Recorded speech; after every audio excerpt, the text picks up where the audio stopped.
So, as I was saying, oh, that reminds me. Come to think of it, when worse comes to worse, what do these expressions mean? How do you pronounce them? Which words receive stress? Let's take a look at these different transitions that you can use in your own speech.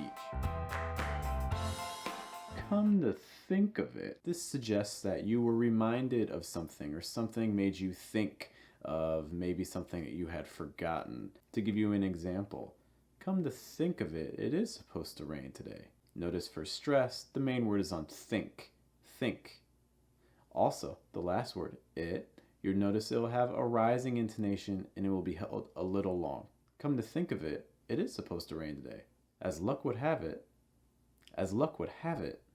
this is a phrase that you can use when something fortunate or very lucky happens. To give you an example, maybe one of my friends lost a wallet and I found the wallet on my walk into work. So I could say, as luck would have it, I found the wallet this morning. This is yours. As luck would have it, I found the wallet this morning. This is yours. Notice that it will have a rising intonation. As luck would have it. Also, quick note on pronunciation. Watch out for that word luck. Luck. It's not lock, it's luck.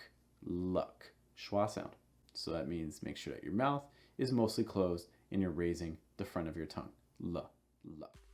If worse comes to worst, heavy stress, notice on the last worst. Also, when you say worst, quick note on the pronunciation, make sure that your lips are going horizontal. Worst. If worst comes to worst, this means that it's like the worst case scenario. If worst comes to worst, we'll have to cancel our trip.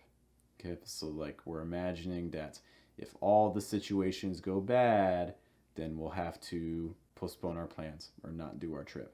If worst comes to worst, we'll have to cancel our trip. If all else fails,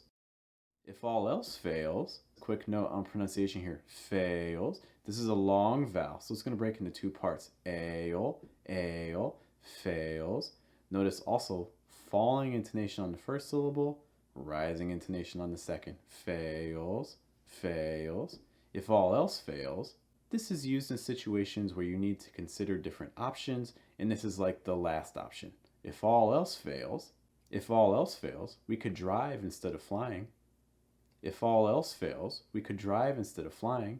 Maybe you'd rather fly, because maybe it's faster, but if that doesn't work out, then you could drive. If all else fails, maybe we could drive. Don't forget to subscribe to the channel.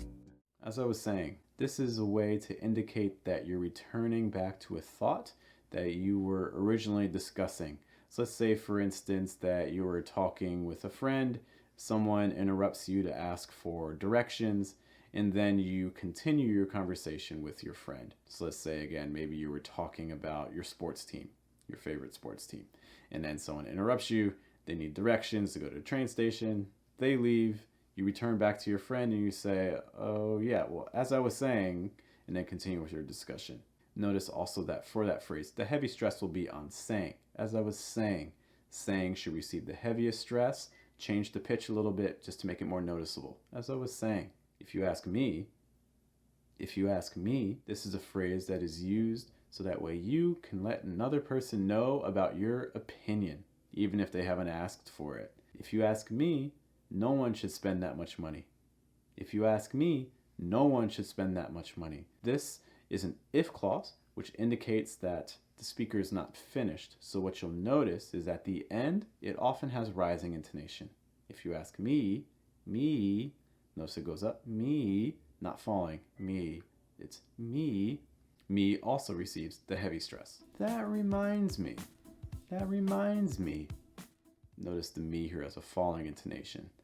Reminds is going to have the stress. So reminds has the stress, me has a falling intonation. That reminds me. You say this when you suddenly remember something. It may be connected to what you're talking about. So let's say I have a friend that's talking to me about their birthday, and then I remember that it's my cousin's birthday in a week. Oh, that reminds me. I have to buy a gift for my cousin. You were talking about your birthday. I remembered my cousin's birthday. That reminds me. I need to buy a gift for my cousin. Speaking of, so let's say you're talking with a friend about a topic and then you remember something related to that. So Let's say I'm talking with a friend about food.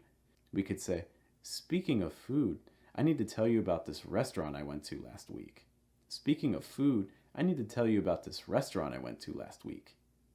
Speaking of often has that rising intonation, and then whatever comes next often has a falling intonation. It's like speaking of food. Speaking of food. You could, though, in theory, also lengthen it and rise. So speaking of food, so those are the two options that you're most likely to hear. Speaking of food, or speaking of food. Feel free also to leave a comment to let us know how you connect related and unrelated ideas.